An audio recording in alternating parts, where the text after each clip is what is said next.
Ineos are about to get a solution for the Mason Greenwood impasse. Well, Barcelona seem to be a likely destination for this player who most likely might depart Manchester United. Swap deals are being discussed. My name is Webb. Here is a quick update about Manchester United and the Mason Greenwood situation, which is fast evolving, fast evolving. Subscribe to the channel, like the video, and share it on as we do keep growing. Now, Barcelona has got issues. Now, I'll first break it down like this. Barcelona have got serious financial issues. United has issues, but United's issues are issues that perhaps were self-inflicted. Barcelona have got bigger issues beyond themselves. No wonder they're announcing one time that Xavi is leaving, then months later it's a U-turn and he's staying. So Xavi is staying at Barcelona as they try to work out a cheap way of inspiring this team to returning to the top where they're supposed to be. So you would say probably, whereas we are perhaps in a deeper boat than them, we are in the same boat literally. Like Barcelona, they're also not doing so well by their standards. Now, Xavi is the man who has been entrusted to try, but they have got big issues to solve for themselves. Now, the fact is they don't have money. They need to work on their budget. They have got to let go of certain important players, including Frankie de Jong, who, according to the latest reports we get, is still a player that Eric Ten Hag admires so much and would love to reunite with and play him at Manchester United should he be given the time. Now, we'll talk about that perhaps in the future. For now, Frankie de Jong is injured and there is talk that he could only be available mid-July. So I don't know whether Man United can wait until then to assess his fitness, because if there's one mistake Manchester United has been making consistently, it is signing players who are not fully fit. If you doubt that, ask Mason Mount. Now, go back to the issues with Barcelona. So Barcelona seem to be interested in Mason Greenwood. The reality is, clubs in Spain have seen the value in this boy who has played 29 games for Getafe, scored 8 goals and assisted about 5 times. He is an important player for Getafe and he has proved himself. No wonder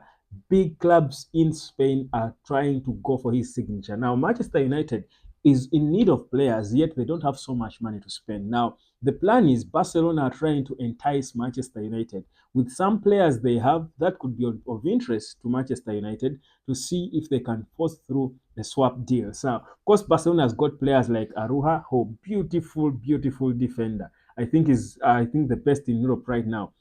This guy is a beautiful, beautiful defender. Ronald Araujo. I hope that's the right pronunciation.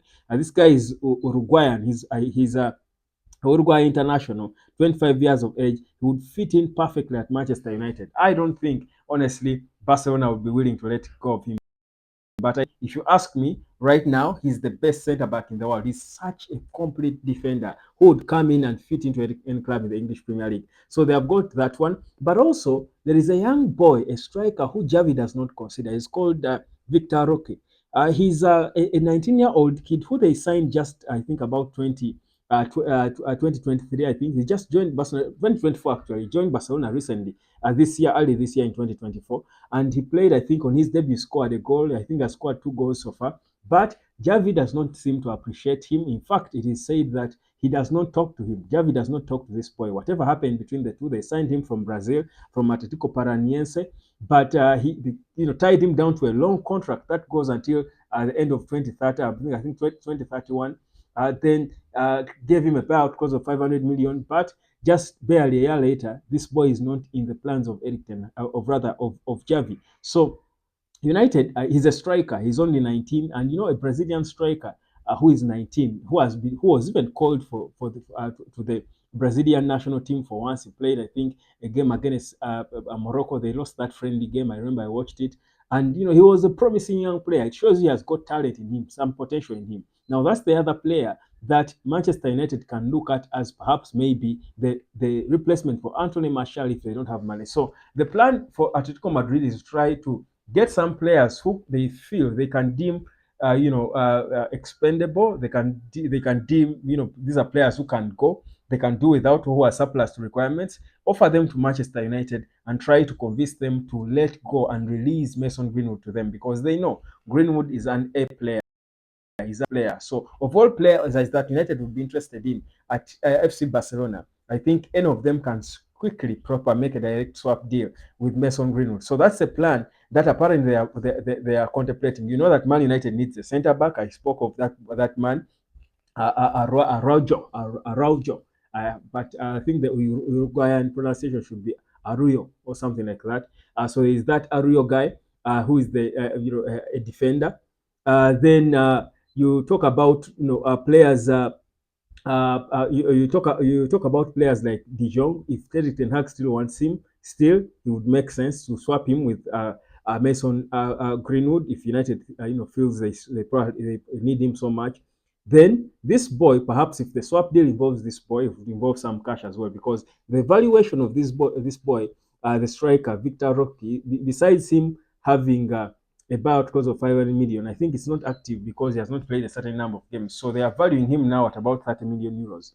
So United are saying, could we go for that? Can we tap into that window and get players we want? So that's the situation where I remember the valuation of Mason Greenwood is about 40 to 45 million pounds. That's United's valuation. I find it extremely low.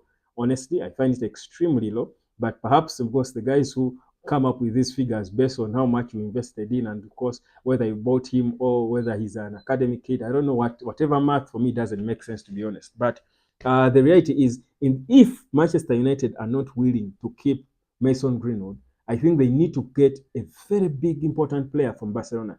For me, if it's a swap deal involving Araujo, that centre back, the Uruguayan centre back, for me, it would make sense because Ronald Araujo is such a complete footballer. I think he would fit in properly into the centre back of Manchester United, the central defense of Manchester United. I think he would, if we got him, I wouldn't think about Todibo by the way. He's that good. I rate him that good. I actually had Roy Keane talk about him sometime. I recall rating him highly as well. So I think for me, that would be the one swap deal that would make a lot of sense. With Frankie de Jong, the fascination is there with Erik Ten Hag, but I always have disquiets with players that Erik Ten Hag is fascinated with.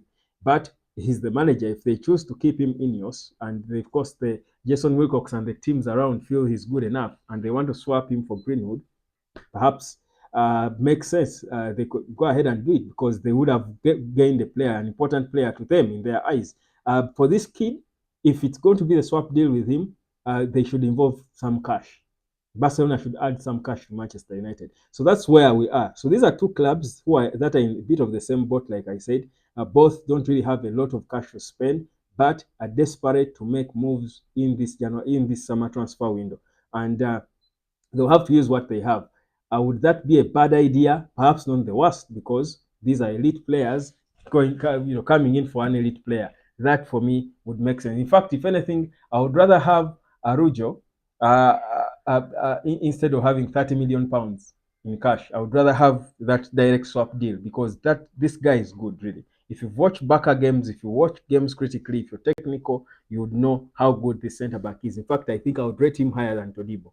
I would think personally I would rate him higher than Todibo. That's how good I think he is. So that's the with Mason Greenwood and Manchester United. But Ineos are still looking for options. Remember, they said they are willing to go as far as bringing him back first, of course, after his loan, and trying to find a way of integrating him, trigger his contract extension, and find a way his 1 year contract extension in his contract that clause. They would rather find a way of reintegrating him if they don't get a suitable buyer. If they don't get a club giving them money they think is their valuation of Greenwood, they're not willing him. They're not willing to lose him for cheap, which for me I think is a good thing, honestly, because we shouldn't be in a rush to let go of Greenwood. Before thinking of letting go of Greenwood, we first need to be sure that I think we've tried our best to either get the best out of him or that there is no possible window for him to return. So that's the issue with Mason Greenwood. My name is Webb. This is the Net Health Sport. Subscribe, and I'll catch you later.